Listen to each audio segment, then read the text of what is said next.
శ్రీ గురుభ్యో నమః. శ్రీకృష్ణ శతకం. శ్రీ రుక్మిణీశ కేశవ నారద సంకీతలోల నగధర సౌరి ద్వారకా నిలయ జనార్దన కారుణ్యము తోడ మమ్ము గావుము కృష్ణ.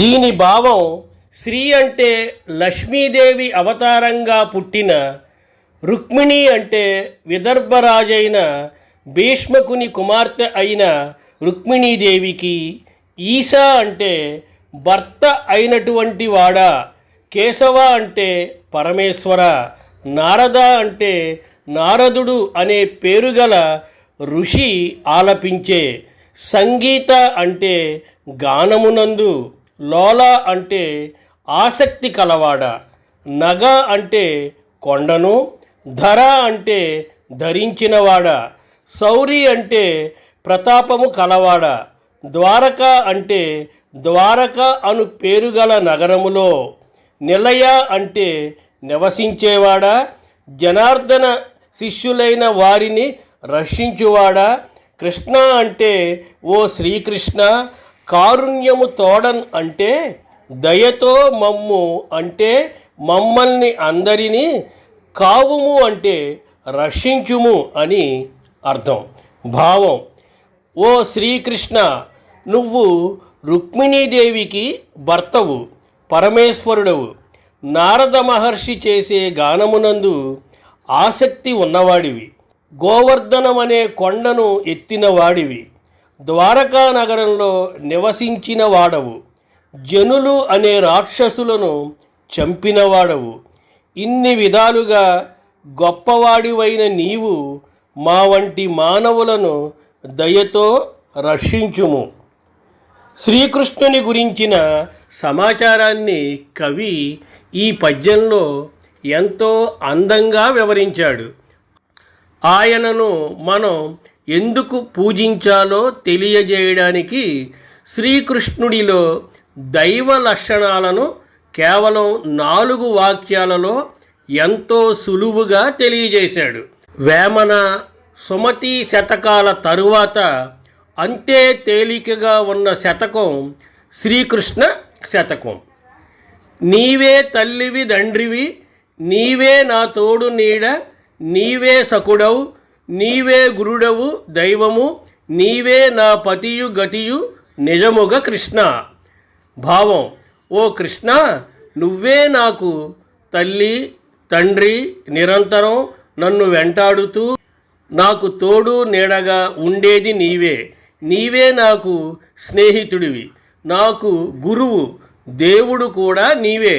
నీవే నాకు ప్రభువు, నాకు దిక్కు నీవే, నా సమస్తము నీవే. కృష్ణ అంటే ఓ కృష్ణ, నిజముగా అంటే వాస్తవంగా, నీవే అంటే నువ్వే, నాకు అంటే నిన్ను పూజించే నాకు, తల్లివి అంటే కనిపించే తల్లితో సమానం, తండ్రివి అంటే కన్న తండ్రి వలె రక్షించేవాడివి. నీవే అంటే నువ్వే, నా తోడు అంటే నాకు సహాయకుడివి, నీడ అంటే వెన్నంటి ఉండే నీడ వంటి వాడివి. నీవే అంటే నువ్వే.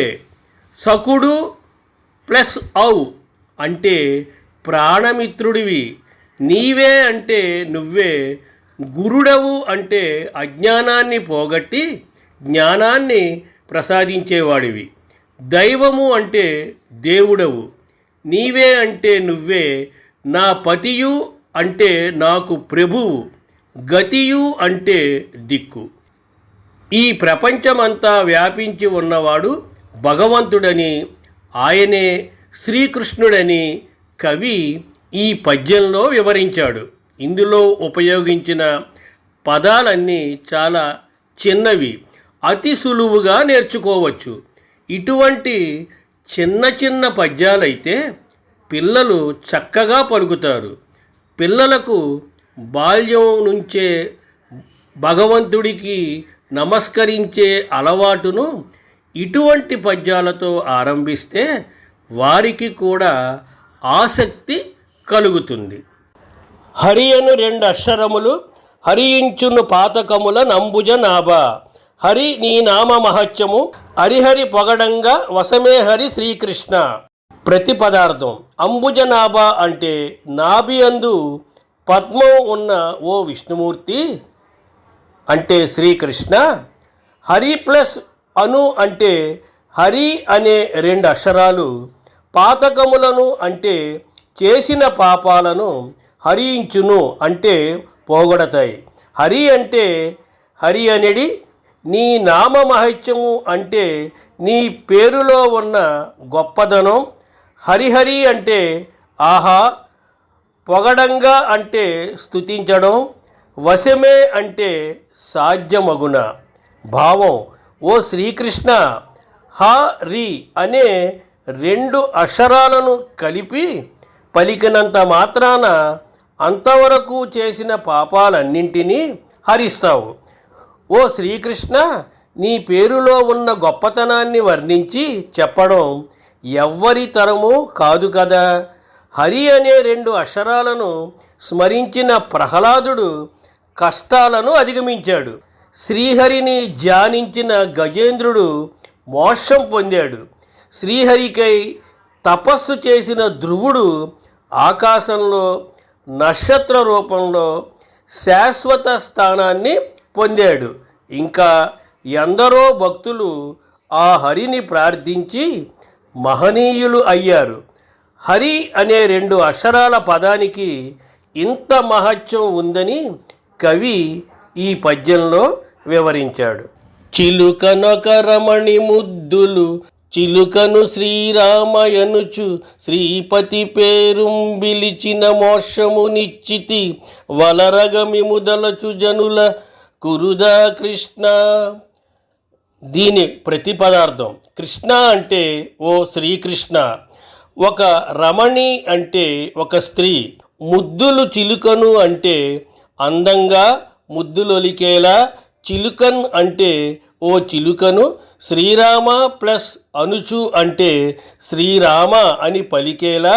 శ్రీపతి అంటే విష్ణుమూర్తి యొక్క పేరున్ అంటే పేరును. పిలిచినన్ అంటే పలికినంత చేతనే. మోక్షమున్ అంటే మోక్షాన్ని. ఇచ్చితివి అంటే అనుగ్రహించావు. మిమున్ అంటే భగవంతుడవైన నిన్ను. తలచు అంటే స్మరించే. జనులకున్ అంటే మామూలు మనుషులకు లభించటంలో. అరుదా అంటే లభించదా. భావం ఒక స్త్రీ తన పెంపుడు చిలుకకు శ్రీరామ అని విష్ణుమూర్తి పేరును ముద్దు ముద్దుగా పలికేలా నేర్పింది.